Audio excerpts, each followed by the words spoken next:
Alright, let's break down how we took a fashion stylist making $300,000 a year and helped her unlock millions in potential.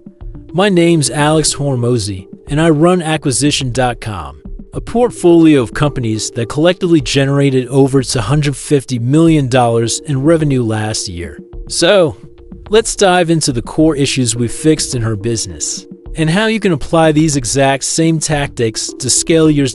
First, some quick facts about our stylist, Ashley. She sells to rich folks, high net worth individuals, CEOs, socialites, and frequent flyers. What does she sell them? Fashion design and personalized styling advice. How much was she making? $309,000 a year, with a profit of $130,000, which is a healthy 40% margin. She'd served over 1,000 customers lifetime, which is impressive. Her business model involved an $8, 560-day onboarding transformation, where she'd help clients discover new colors, palettes, and style principles. After that, they transition into an ongoing style subscription for $2,000 a month or for $500 a quarter plus. She earned a 10% affiliate commission on any clothing purchases made through her recommendations. That's how she was bringing in the cash. Problem number one, the leaky funnel. Ashley had a premium offer, a good close rate, and customers who absolutely loved her work. But when I looked at her funnel, it was practically non-existent. She was sending paid cold traffic directly to a form with no headline, no value proposition, and no compelling reason to opt in. There was just a generic "get more info" button. Here's the wild part. Despite all that, she was still getting customers. That told me the quality of her service was incredibly strong. The biggest bottleneck? Her conversion rate. The number of clicks that actually turned into customers. The numbers backed it up. She was getting about 1,800 clicks and only turning those into 8 sales. That's a dismal 0.4% conversion rate. Huge leak in the process. Now, it's important to understand the two categories of advertising: interruption-based and intent-based. Interruption-based is everything you see that you weren't actively looking for. You're scrolling social media, an ad pops up. You didn't wake up thinking, "I need an ad for a new pillow today." That's TV, radio, social media feeds, online banner ads. Intent-based is when you initiate the search. You're actively looking for something, maybe searching on Google, asking friends for referrals. These are high-intent prospects.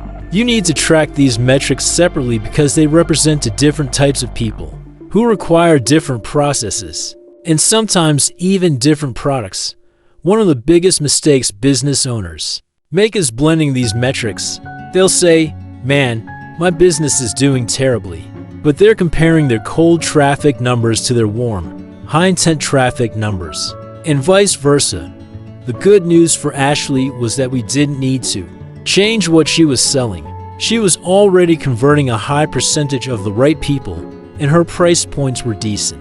We just had to make it easier for people to buy. The fix for core changers, what we did. Step 1. Add a lead magnet. Added a lead magnet. Think about all the different things you could give away for free to get people more interested. If you just say, "Hey, get more info," it's not compelling. And it goes from 0 to "let's sleep together" in one go. Sure, Ashley had a high close rate, but she was only capturing people who were in desperate need. There's an entire 80% or more of buyers who just want a little taste first. That's where the lead magnet comes in. This is a huge misunderstanding. For many businesses, people think, if I give something away for free, I'm solving their problem, and they won't need me anymore. It doesn't work like that if you do it right. What you do is solve a very narrow problem that then reveals the next problem, which your paid product solves. Imagine I say, "Hey, come buy my thing." I might get 1 out of 100 people to buy. But if I say, "Hey, you have this problem? Here's a free thing," I might get 10 people to try my free thing, and then of those 10, I can get 3 of them to buy. I just triple my sales by adding some sort of value prior to making my real money ask. Content, in a way, is hundreds and thousands of tiny little lead magnets that you get for free without even opting in. It lubricates the entire process from top to bottom. For Ashley, we created a style assessment offer, basically a personalized consult based on skin tone, body type, and lifestyle.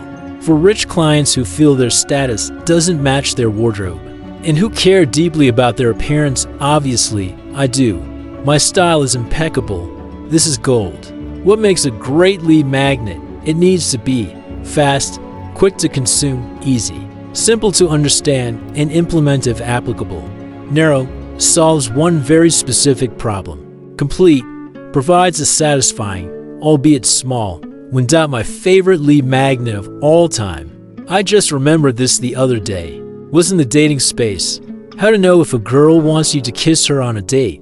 Huge need for a guy on a date. He doesn't want to look like a creep. There's huge pain he's avoiding and a great promise of a kiss if she does like him. It has such great polar stakes for learning this one thing. The reveal in the lead magnet? You try to brush her hair behind her ear. If she doesn't move her head away, you've got a green light. If she recoils, probably not. Of course, always get consent. Guys, why does Ashley's style assessment lead magnet work so well? Instant perceived value, especially for high-end clients who don't want a DIY checklist. These are concierge-level clients. They want a taste of that concierge experience. The best thing we can do is let them try it out. Let them ride the bike. Action steps for your business, straight from the $100 million leads book. Page 45. Figure out the problem you want to solve for the right customer. Figure out how you want to solve it. Figure out how to deliver it. Make the name interesting and clear. Make it easy to consume. Make sure it's actually good. This is huge. People put out trash as their lead magnet. 99% of people will never buy from you. Do you really want the marketplace to judge you on your worst thing? I've spent an average of 2 years per book I've written, which are essentially the lead magnets for my business. You also don't need to give your lead magnet to everyone. Ashley brought this up. I don't want to give every Tom, Dick, and Harry a free personalized style assessment. And I said, you're right, you don't. So, we can qualify for this free thing. It doesn't have to be an automated book. It can be a service. You can say, if you meet these qualifications, then I will give you this free thing. Why would I give you a ride in my free jet if I want you to buy a private jet? And you can't afford a private jet. It's pure cost for me, no conversion. Not a good idea. The big four I always look for: budget, authority, need. Timing band. Do they have the money? Do they have the authority to make the decision? Do they actually want this thing? Is now a good time? If I can get yes to all four of those answers beforehand, now I have a qualified prospect. So, the first thing we did to fix the funnel was give something more valuable for someone to take a step with, rather than just get more info. Step 2. Install a VSL video sales letter. The second thing we did was install a VSL or video sales letter. This is just a fancy way of saying you filmed yourself delivering your best pitch. VSLs vary in length depending on the traffic source, the price point, and the sales process that follows. For us, the 3 P's of an acquisition process are product, prospect, process. What are we selling? Who are we selling it to? How are we going to sell it? For Ashley, she needed to pre-frame the style assessment, then upsell into her main service on the call. Given her high-intent traffic, I didn't expect her to need more than a 3 to 7 minute video before the call, explaining the offer and setting expectations. This filters out bad leads and pre-sells good ones. Pre-selling is crucial, especially as you scale, because you want to shorten sales cycles. For example, if it takes you 2 calls to close prospects on average, and you can reduce that to 1 call, you effectively double your sales with the same size team. This makes your sales force far more efficient. Some of you have 3, 4, or even 6 call sales processes that could absolutely be cut down to 2 or even 1. If you add these pre-selling components functionally, here's the belief I'd encourage you to adopt. It only takes a moment to make a decision. What takes time before that decision is the information required to make it. If you have 4 or 6 calls to make a decision, it's because it takes that much information. or you're delivering that information inefficiently, we need to identify the core elements of all those calls and bring them to the front, having everyone watch them before the sales conversation. That way, when you start your call, you're speaking with someone who already knows all the main things, and you're really just discussing the decision to purchase. Not only can you decrease the number of calls, but you can also shorten your 60 or 90-minute calls to 15 or 20 minutes, further increasing your sales team's efficiency. This is one of the most high-leverage things you can do in building a sales process. How do you make a VSL? Don't worry, I won't leave you hanging. Here's the quick and dirty. But remember this caveat, don't obsess. I've seen people spend so long on their lead magnet or VSL that they never even get it out. Make it good, but making it and it being posted and live is the most important part. You can always make it better. I don't think there's a single VSL active in any company I own right now that is the first version. We make it, listen to objections that come up on sales calls, add those objections in, listen to more, and add those in. It's simple, record it. Then just add a cut in afterwards that says, hey guys, I got a couple more questions from people, so I figured I'd answer them for you. Here are the 4 steps. Review your most common objections in your sales recordings. Or if you don't record, you probably still know what they are. Record yourself answering those questions as a video. Keep it light. For Ashley's high-intent traffic, 3 to 7 minutes works fine. Ensure it gets sent to every single prospect in the funnel. Pro tip: make sure they watch the VSL. How? If you're setting a call, ask, hey, I'm going to give you a video. Would you rather watch it on your own time or with us? Most people say, on my own time. Then you give it to them to watch before the call. Giving them that choice makes it softer. Feels better. What if they get on the call and didn't watch it? It's my belief you want to maintain the frame. This is why I prefer shorter VSLs. I can say, hey John, we've got an hour, so let me give you the video right now. You can watch it. I'm going to grab a cup of coffee. I'll be back in 7 minutes, and then we can talk about it that way. You don't need to change your scripting for multiple variations of prospects. You want to unify and uniform the process as much as possible. Step 3.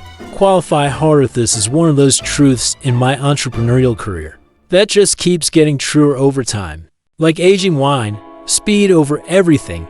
The more I'm in business, the more I think about speed for qualifying prospects, for products, for results. I always want to shorten timelines. Another truth, qualification. We always fear that if we qualify prospects, we'll lose leads. But the truth is, if you don't qualify, you'll waste your time. And if you qualify well, you actually turn people who are maybe into yeses because they think, wow, these guys are legit and they only serve people like me. Qualification, in a way, is like positioning yourself within a niche, but the niche is qualified customers. I mentioned it earlier. BAMP budget, authority, need, timing. IBM invented this, not me. We included these questions in Ashley's intake form, plus a specific question about income. Since she didn't have a sales team and knew her clients needed to afford clothes, she asked that question up front. If they didn't have the money to buy the clothes, they weren't going to buy her services. This allowed her to spot serious buyers before even having a conversation, so she could automatically cancel unqualified leads and save time by not creating a personalized style assessment for them. Step 4.